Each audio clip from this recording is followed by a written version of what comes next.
episode of Surviving the Survivor. We bring you the best guests in all of true crime. Don't forget to subscribe and smash that like button. Here's your host, Emmy Award-winning broadcaster, Joel Waldman. What's up, STS Nation? Welcome to another episode of Surviving the Survivor. It is the podcast that promises to bring you the very best guests in all of true crime. Outside of local Miami media, it appears we're one of the only media entities that are covering the Alexander brothers' ongoing legal battles. Of course, they are three brothers out of four here in the Miami area, three accused with some of the most horrific and heinous SA crimes, R crimes, can't say it on YouTube. And today, what could only happen, I believe, in Miami just happened. There was a hearing scheduled for 1:30 p.m. I got to the courthouse, same federal courthouse as was Friday for Alone's hearing, although this time they told us that the hearing was moved to another building. So you see that federal courthouse behind me. There's a cluster of them here in Miami. And long story short, you go through the rigmarole with the federal courthouse, very serious, no cell phones, no electronics, no nothing. You basically have to leave your life at the door and go upstairs. It's kind of nice, though, because I get to bring a reporter's notepad up there. Get upstairs, see the other members of the media, and very quickly find out that the hearing is postponed until tomorrow at 3:30 p.m. Eastern Time. The reason, this is the Miami parts. Oren Alexander was accidentally sent up to New York. Where he is on this journey, we do not know. Judge Torres is the judge who is presiding today over this. He came out about 10 to 15 minutes late. There were other defendants in the gallery. They were sitting in the jury box, actually, what would normally be the jury box. But noticeably absent were Alone and Oren. There was talk that Alone would be here as well. His attorney, of course, is Howard Shrebnick. But Alone was not scheduled to be here to begin with. It was just supposed to be Oren Alexander and his attorney, Mr. Klugh, Klugh. And today they were supposed to have a removal hearing about anytime you're moved from one jurisdiction to another, it's got to go through the proper channels. And then secondly, a home detention hearing, which was denied to Alone on Friday. Again, none of that happened, and you heard me right the first time. Oren Alexander, the twin brother of Alone Alexander, who is here, was accidentally, the judge used the word, shipped up to New York City. Now, there was talk about whether they were driving him, whether they were flying him. It seems like they would fly. It's a very long trip up, at least probably 15 to 18 hours, especially with bad weather. The question coming in from IGG Rocks, how does someone accidentally get sent out of state? Welcome to Miami. I reported here. It is a crazy set of circumstances, and the judge was sort of sheepish in explaining this. It was so awkward because the U.S. government was there. There was a representative named Tom Haggerty, who's the United States Assistant Attorney. He was there on behalf of the government, but there was no Oren and there was no Klugh, no Klugh, literally and figuratively, the attorney for Oren Alexander. They got word that Oren was accidentally shipped up to New York, and so the attorney didn't even show up to court, and so the judge was a little peeved by that, I would say, but he kind of understood it and took it as a miscommunication. The judge did, again, kind of sit there with his tail between his legs, and he sort of put the onus on the U.S. Marshals. He said it was a miscommunication, obviously. a mix-up, and quote unquote, the U.S. Marshals shipped him up to New York City. Now, what's interesting in New York City is that there was a deal, or is a deal, on the table. That's where all the federal charges were filed. So you have Tal Alexander, the 38-year-old brother. He's believed to be in New York already. Alone Alexander was the one who had the court hearing on Friday. He's one half of the twins. Alone Alexander, he also is believed to be up in New York City. However, he had to stay through Tuesday night. So where Alone is right now is sort of a mystery. Is he in Miami, or is he up in New York, or is he on his way up to New York? And then the third piece of this puzzle, at least right now, is Alone's twin, Oren Alexander. And he, again, was taken mistakenly by the U.S. Marshals up or toward New York City. We're not sure where in the route he is. So it is a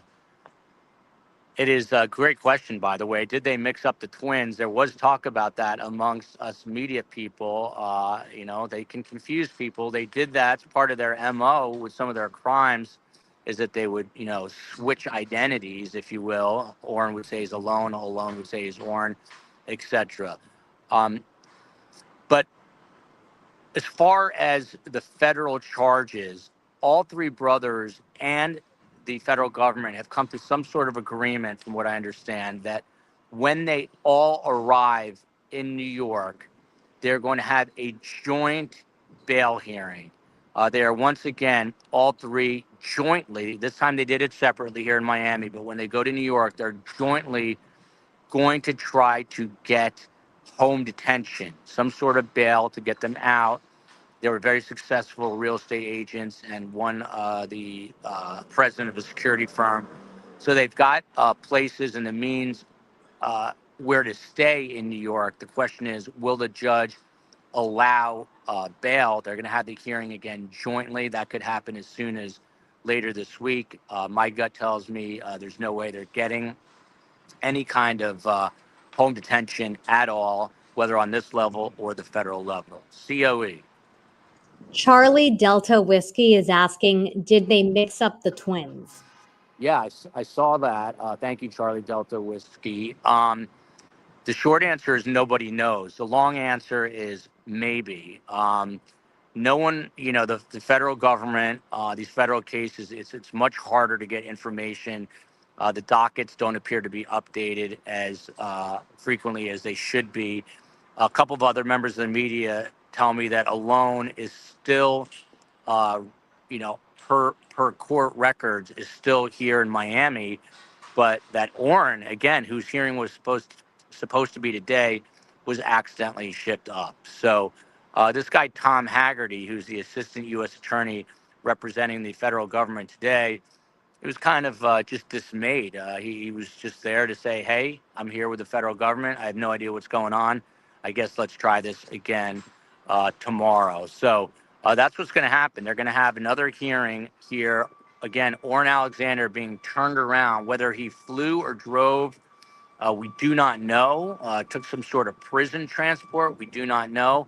But the judge made it abundantly clear that they're having him turn around or come back to be here. And that is why the hearing is likely later in the day tomorrow. But again, once all three brothers are in New York for sure, and we know that they are there, there's going to be a joint bail hearing. Unlike here in Miami, the three of them will be together for this joint bail hearing to try to get some sort of home confinement pending their trial.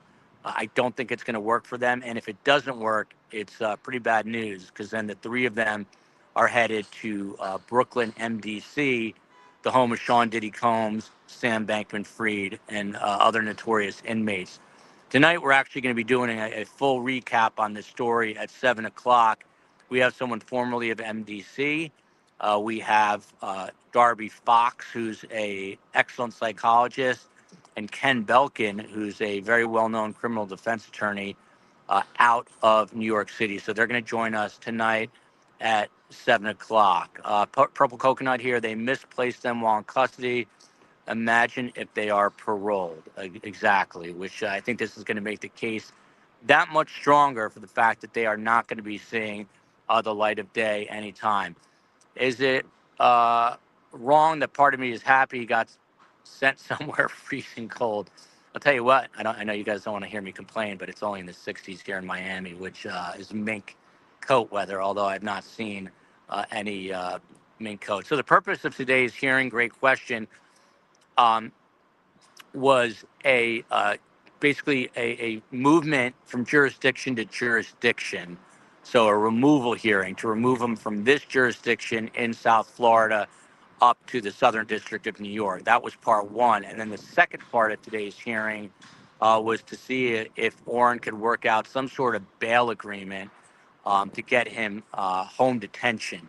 Now, this failed miserably for Tal. It failed miserably for Alone. And I assume it is going to fail miserably when Oren is sent back here tomorrow. Imagine that life. One day you're jet setting, you're going off to all fancy parts of the world to hang out with beautiful women and then do allegedly horrible things to them. And then the next week you're being flown to New York to go to the Metropolitan Detention Center, only to be turned around because there was a screw up within the court system. Again, the Judge Torres, putting this on the backs of the U.S. Marshals. Now, there's a fourth person right now who's actually on home detention, and that is Ohad Fisherman. He is the fourth uh, um, defendant in this case. He only faces state charges, and Miami is so backlogged with their filings that it appears Ohad Fisherman will not appear in court here in Miami until September. So now it is January. He won't be back in court until September. And some of the betting odds are that it'll be pushed even later. Now, if you get a good look at this guy, Carm, the matriarch of Surviving the Survivor, she's gone eye to eye with this guy because he's a neighbor of hers. He lives in the same building. Last time I think I told the story, I was at Carm's place. There was actually one of those real estate cards that she received in the mail that said Ohad Fisherman. He was selling a property. I think he's going to have a hard time doing any business because he is shackled by an ankle monitor. Carm did see him in the building the other day. I said, "What'd you do, Carm?" She said, "I looked down. I didn't want to deal with it." But if I see him, I'm going to say, "Hey, do you want to talk with that little ankle monitor on and tell me your perspective about what's happening?" The feds are probably likely leaning on him quite heavily. He was on a honeymoon in Japan and arrived back only to then find out that he is going to be under home confinement. I see the COE holding something up there. I can't tell what that. Oh, that's the card. That is the card. Is that the card? That's the card that was at Carm's unit in the same building where she is a neighbor of Ohad Fisherman. Now, back to Friday for one moment, because it was a bit controversial, at least in my eyes, and I was hoping to get some follow-up questions, but he is not here. Howard Shrebnick, Srebnick. He is the very, very, very savvy criminal defense attorney handling Oren Alexander, who's in that green turtle suit there. On Friday, after the hearing, we were on the steps of a different building, not this building, and I asked him about the 40 plus accusers who have come forward, to which he responded, "They're all lying." And then another reporter followed up from, I believe it was Univision, with a follow-up question, basically saying, "Did I just hear you correctly? Are you saying that every woman who has come forward," and they're coming forward from different states, different cities, different times, and he said, and I quote, she said, "Are you saying they're all lying?" And his response, and I quote, was, "Every single one." Implying that every single person who's accusing these three brothers of these horrific crimes, that they're all lying. He said it's all a money grab, and was citing some new Florida law where you can get money from defendants like this, which is, to me, I was incredulous to hear that, especially from a very well-known, very savvy criminal defense attorney to throw the accusers under the bus. It's his job, obviously, to get justice for his client, but there are better ways to have gone around it. Simply saying my client is innocent. Not that they're all lying, but just my clients are innocent. But he chose that route, and I think it's going to come back to bite him in the behind. That's the day that wasn't, that was supposed to be. They won't keep them in the same jail, at least where they could speak to each other, both available to at least Zoom. Yeah, in New York, they are apparently all supposed to be at MDC, but that's a great question. Um, they will have to keep them separated because you don't want the three brothers colluding and coming up with a story while they're in that system. Maybe they send one or two to Rikers. That's a possibility. We just did a show recently on the incredibly horrific conditions on Rikers Island. So, but you do hideous things, you go to hideous places. They are, of course, presumed innocent until convicted in a court of law. And these guys have their backs against the wall because the federal conviction rate is at 98%. 98%. And as wealthy as these people are, they do not have the pockets, the deep pockets of the federal government. And the federal government moves quickly.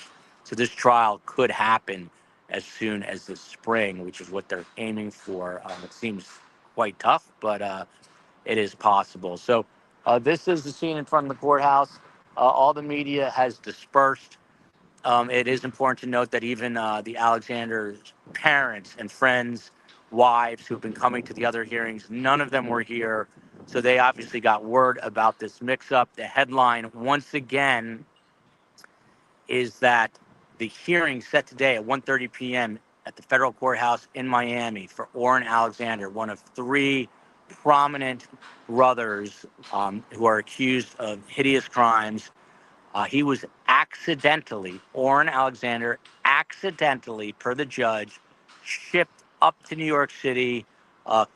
Bit of a mix-up with the U.S. Marshals, to put it lightly, and so he is being turned around and sent back to Miami to have this hearing tomorrow at 3:30. I will try to read this final question. They will, yeah, this is it. This question was up, and they will likely separate them. We're going to do a full recap tonight at 7 o'clock Eastern Time. We've got a great panel. We've got someone formerly of MDC Brooklyn. We have Darby Fox, a psychologist, and again, Ken Belkin, who is a formidable criminal defense attorney out of the great state of New York. COE, I'll let you roll. Joel, Yes, ma'am. did they mention whether they're going to send him back today or tomorrow? He's on his way back immediately. That's what they said. Now, whether he's flying or driving, we don't know. It's a huge screw up, obviously, internally. It's embarrassing for Miami. It's embarrassing for the Southern District here in South Florida. The whole thing is an embarrassment. And again, these guys are twins, and they were able to confuse women, allegedly. So now they're confusing possibly the court system, the federal system, and so everyone's got to get their ducks in a row. But the judge made it very clear that he has already been turned around. Whether he was flown up or driven up, we don't know. He could be at south of the border, that little rest stop, I think between North and South Carolina, heading back here right now. Any other questions, COE or STS? That's it. Tell them what time the show is at, and then I will hit the outro for you. The show tonight is 7 p.m. Eastern Standard Time. Yours truly is heading back to global headquarters from downtown Miami. Love you, America. Love you, the U.S. justice system, even though sometimes you send the wrong defendant back up to New York. We'll have much more tonight, 7 o'clock Eastern Time. See you then.